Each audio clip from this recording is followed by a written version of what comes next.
Lidar is a fool's errand, and anyone relying on Lidar is doomed.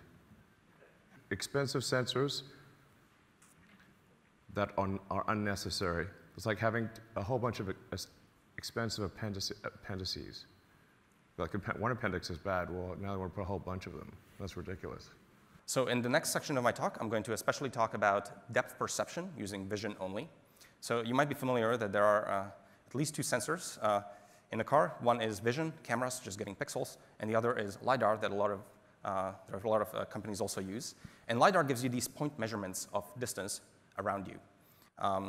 Now, one thing I'd like to point out, first of all, is you all came here, you drove here, many of you, and you used your neural net and vision. You were not shooting lasers out of your eyes, and you still ended up here. We might have. So things went well. Can't speak for everyone.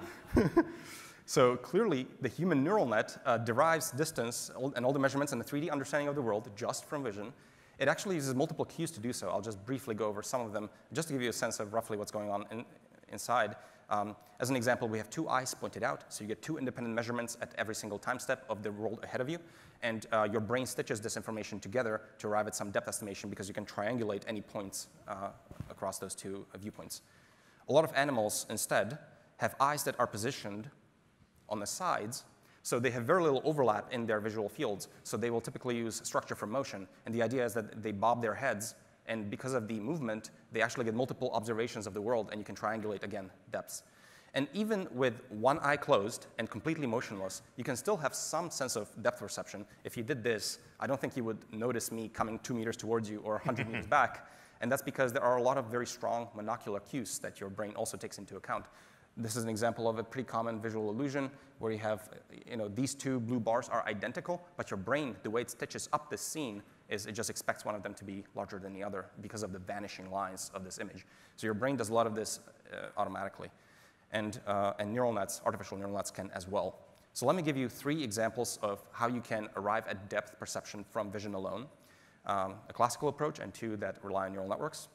So here's a video going down, I think this is San Francisco, of a Tesla. So these are our cameras, our sensing, and we're looking at I'm only showing the main camera, but all the cameras are turned on, the 8 cameras of the autopilot.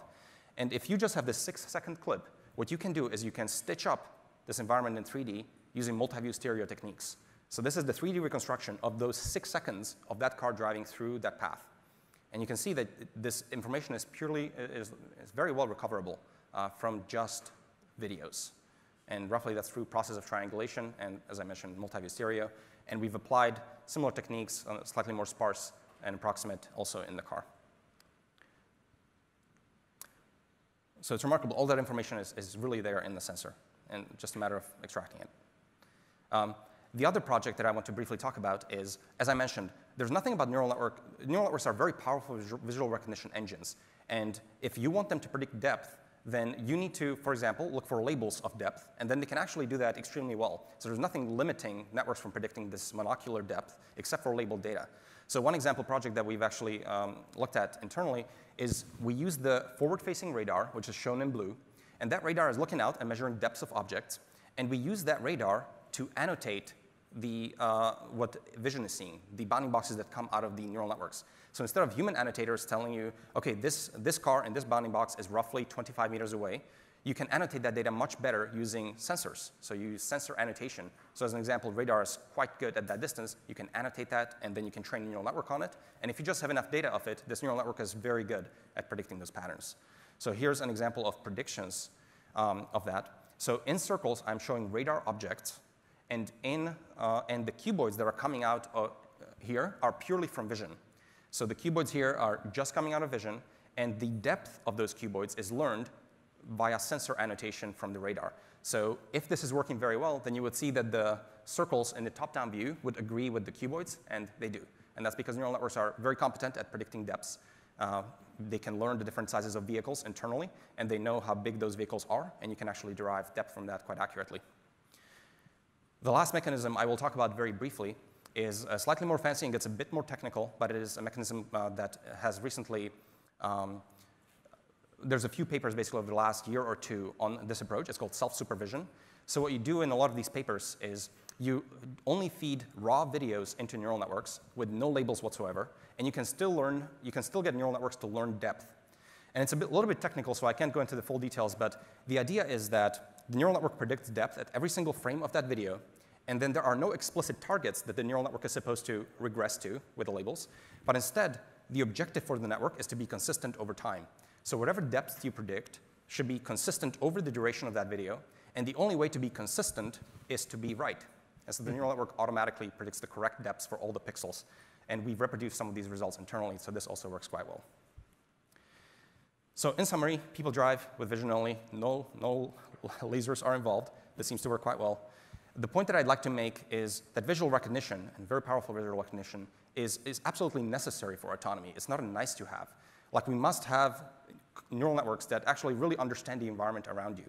And Lidar points are a much less information-rich environment. So vision really understands the full details. Just a few points around are much, there's much less information in those. So as an example, on the left here, is that a plastic bag or is that a tire? A Lidar might just give you a few points on that, but vision can tell you which one of those two is true, and that impacts your control. Is that person who is slightly looking backwards, are they trying to merge into your lane on the bike, or are they just going forward? In the construction sites, what do those signs say? How should I behave in this world? The entire infrastructure that we have built up for roads is all designed for human visual consumption. So all the signs, all the traffic lights, everything is designed for vision. And so that's where all that information is, and so you need that ability. Is that person distracted and on their phone? Are they going to walk into your lane? Those answers to all these questions are only found in vision and are necessary for level 4, level 5 autonomy.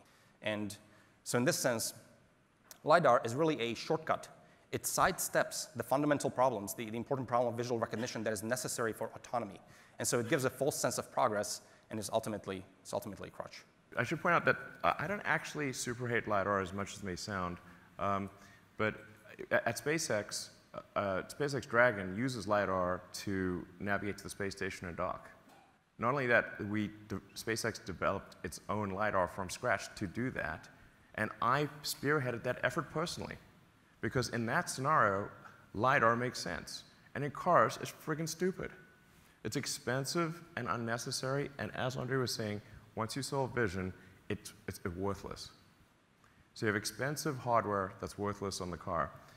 We do have a forward radar, which is low cost and is helpful, especially for occlusion situations. So if there's like fog or dust or snow, the radar can see through that. If you're going to use active photon generation, don't use visible wavelength, because with passive optical, you've taken care of all visible wavelength stuff. You want to use a wavelength that is occlusion penetrating, like radar. So Lidar is just active photon generation in the visual spectrum. If you're going to do active photon generation, do it outside the visual spectrum in the radar spectrum. So like at 3.8 millimeters versus 400 to 700 nanometers, you're going to have much better occlusion penetration, and that's why we have a forward radar. And then we also have 12 ultrasonics for near field information, in addition to the 8 cameras and the forward radar. You only need the radar in the forward direction because that's the only direction you're going real fast. So I mean, we've gone over this multiple times. Like, are we sure we have the right sensor suite? Should we add anything more? No. I just wanted to follow up partially on that because several of your competitors in the space over the past few years have made, have talked about how they are augmenting all of their perception and path planning capabilities that are kind of on the car platform with high definition maps of the areas that they are driving. Does that play a role in your system? Do you see it adding any value? Are there areas where you would like to get more data that is not collected from the fleet but is more kind of mapping style data? The high precision GPS maps and lanes are a really bad idea. The system becomes extremely brittle.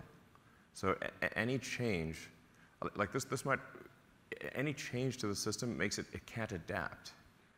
So if it locks onto GPS and high precision lane lines, and does not allow vision override. In fact, vision should be the thing that does everything, and then, like, lane lines are a guideline, but they're not the main thing.